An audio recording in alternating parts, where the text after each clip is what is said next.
NCB times ಮೀಡಿಯಾಗೆ ಸ್ವಾಗತ. ನಾನು ದರ್ಶನ್ ಹುಣಸೂರು. ವಿಶ್ವಕ್ಕೆ ಯುದ್ಧದ ಭೀತಿ, ಜಾಗತಿಕ ನಾಯಕನ ದುರ್ಮರಣ.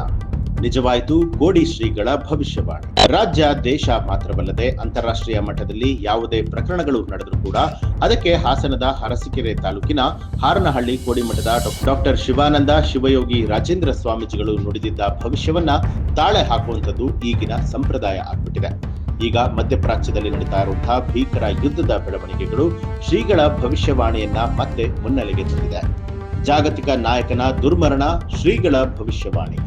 ಕೆಲವು ದಿನಗಳ ಹಿಂದೆ ಬೆಳಗಾವಿಯ ಭಕ್ತರ ಮನೆಯೊಂದರಲ್ಲಿ ಮಾತನಾಡಿದಂತಹ ಕೋಡಿ ಶ್ರೀಗಳು, ದೇಶಗಳ ನಡುವೆ ಜಿದ್ದು ಹೆಚ್ಚಾಗಲಿದೆ, ರಾಜಕೀಯ ಅರಾಜಕತೆ ಸೃಷ್ಟಿಯಾಗಲಿದೆ, ಜೊತೆಗೆ ಜಾಗತಿಕ ಮಟ್ಟದ ಪ್ರಭಾವಿ ನಾಯಕನೊಬ್ಬನ ದುರ್ಮರಣ ಸಂಭವಿಸುತ್ತೆ ಅಂತ ಹೇಳಿ ಮಾರ್ಮಿಕವಾಗಿ ನುಡಿದಿದ್ರು. ಇದೀಗ ಇಸ್ರೇಲ್ ಮತ್ತು ಅಮೆರಿಕ ಜಂಟಿಯಾಗಿ ನಡೆಸ್ತಾ ಇರುವಂತಹ ದಾಳಿಯಲ್ಲಿ ಇರಾನ್ ಸರ್ವೋಚ್ಚ ನ್ಯಾಯಕ ಆಯತುಲ್ಲಾ ಅಲಿ ಖಮೇನಿ ಹತರಾಗಿರುವಂತದ್ದು ಜಗತ್ತನ್ನೇ ಬೆಚ್ಚಿ ಬೀಳಿಸಿದೆ. ಇರಾನ್ ಸರ್ಕಾರಿ ಮಾಧ್ಯಮಗಳೇ ಈ ಒಂದು ಸುದ್ದಿಯನ್ನ ಖಚಿತಪಡಿಸಿರುವಂತಹ ಬೆನ್ನಲ್ಲೇ ಕೋಡಿ ಶ್ರೀಗಳು ಅಂದೇ ಈ ಬಗ್ಗೆ ಸುಳಿವು ನೀಡಿದ್ದಾರೆ ಅನ್ನುವಂತಹ ಚರ್ಚೆ ಇದೀಗ ಸಾಮಾಜಿಕ ಮಾಧ್ಯಮದಲ್ಲಿ ವ್ಯಾಪಕವಾಗಿ ಚರ್ಚೆ ಆಗ್ತಾ ಇರುವಂತಹ ವಿಚಾರ.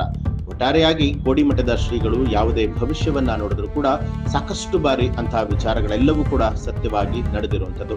ಹಾಗಾಗಿ ಈಗ ನಡೀತಾ ಇರುವಂತಹ ಯುದ್ಧದ ಪರಿಣಾಮವಾಗಿ ಕೋಡಿ ಶ್ರೀಗಳು ಹೇಳಿರುವಂತಹ ಭವಿಷ್ಯ ತಾಳೆ ಆಗ್ತಾ ಇರುವಂತದ್ದು ಅಚ್ಚರಿಯೇನಲ್ಲ. ಈ ಒಂದು ಮಾಹಿತಿಗೆ ಸಂಬಂಧಪಟ್ಟ ಹಾಗೆ ನಿಮ್ಮ ಅನಿಸಿಕೆ ಅಭಿಪ್ರಾಯವನ್ನ ಕಮೆಂಟ್ ಮಾಡಿ. ಹಾಗೆ ನೀವೇನು ಕೂಡ ನಮ್ಮ ಚಾನೆಲ್ ಅನ್ನ ಸಬ್ಸ್ಕ್ರೈಬ್ ಮಾಡಿಲ್ಲ ಅನ್ನುವಂಥದ್ದಾದ್ರೆ ಈಗಲೇ ಸಬ್ಸ್ಕ್ರೈಬ್ ಮಾಡಿ, ಬೆಲ್ ಐಕಾನ್ ಒತ್ತಿ.